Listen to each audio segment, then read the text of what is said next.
আসসালামু আলাইকুম দর্শক, ভিডিওটা সর্বোচ্চ শেয়ার করার অনুরোধ রইল। কারণ আজকে বাংলাদেশে যে ট্র্যাজেডি ঘটছে, ঢাকার উত্তরাতে মিটফোর্ডে যে বিমান দুর্ঘটনা ঘটছে, দর্শক সেই দুর্ঘটনা নিয়ে আসলে কিছু কথা বলবো। আমাদের কাছে অনেকগুলো আপডেট আসছে, আমরা বিভিন্ন গণমাধ্যম থেকে অনেকগুলো আপডেট সংগ্রহ করেছি।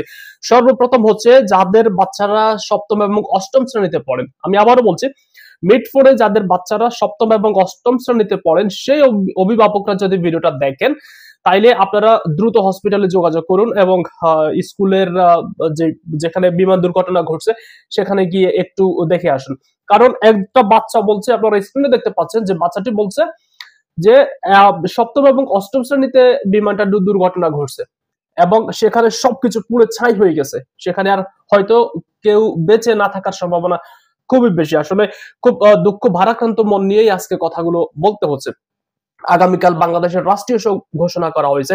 সেই বিমানে যে পাইলট ছিলেন তৌকির, তিনি আসলে মারা গেছেন বিমান দুর্ঘটনার কবলে পড়ে, তিনিও মারা গেছেন। এখনো পর্যন্ত প্রায় 30 জন ছাত্রছাত্রীরা আমাদেরকে যেটা জানাইছে যে 30 জনের বেশি এখনো নিহত হয়েছে, কিন্তু সেটা আসলে গণমাধ্যমে এখনো প্রকাশ করা হচ্ছে না। একটা ঢাকার মতো একটা জনবহুল জায়গায় কি কারণে একটা যুদ্ধ বিমান সেখানে প্রশিক্ষণ নেওয়া হবে?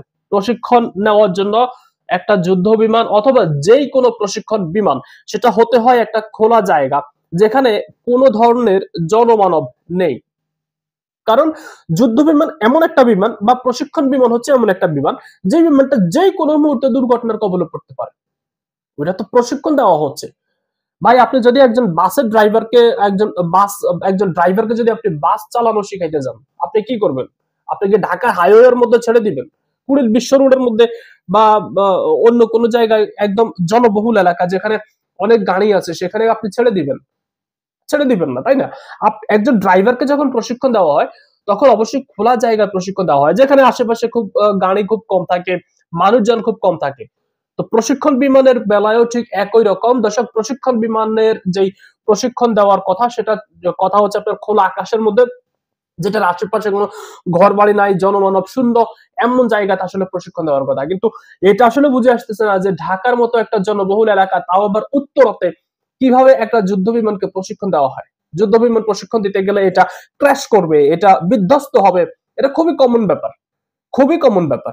এখানে পাইলটও অনভিজ্ঞ থাকে, খুবই কমন ব্যাপার। তো সেখানে আসলে যুদ্ধ বিমানকে কি কারণে ঢাকার উত্তরার মতো একটা জায়গায় বা ঢাকা শহরের মতো একটা জায়গায়, জনবহুল এলাকায়, ঘনবসতিপূর্ণ এলাকায় কি কারণে আসলে যুদ্ধ বিমানকে প্রশিক্ষণ দেওয়া হয়েছিল? এর দায়টা আসলে কে নেবে? এই যে এতগুলো ছাত্রছাত্রী মারা গেছে, এর দায়টা আসলে কে নেবে? যাই হোক, আসলে দর্শক, এই প্রশ্নগুলো করার মতো পরিস্থিতি আসলে এখন আমাদের নাই। আর প্রশ্নগুলো করেও আসলে কোনো লাভ হবে না। আগামীকাল রাষ্ট্রীয় শোক ঘোষণা করা হয়েছে এবং আপনারা ভিডিওটি সর্বোচ্চ শেয়ার করবেন। আমি আবারও বলছি, যাদের যাদের সামর্থ্য আছে তারা অবশ্যই ঢাকা মেডিকেল কলেজে গিয়ে একটু যোগাযোগ করবেন, একটু চেষ্টা করবেন যে সহযোগিতা করার জন্য। এবং সেখানে কিন্তু প্রচুর রক্তের প্রয়োজন।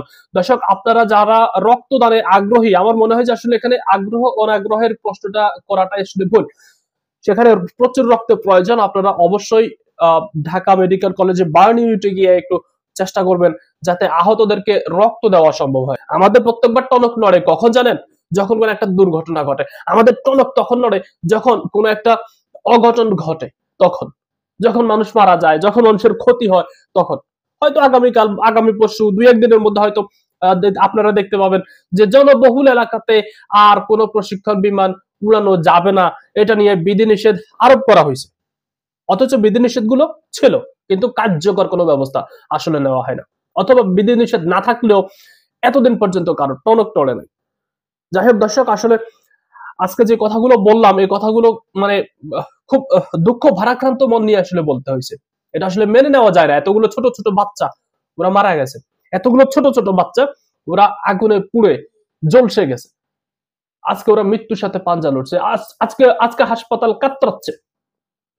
আজকে ঢাকার উত্তরার আকাশ বাতাস ভারী হয়ে গেছে। যাই হোক দর্শক, আমরা সবার সুস্থতা কামনা করছি। আল্লাহ হাফেজ।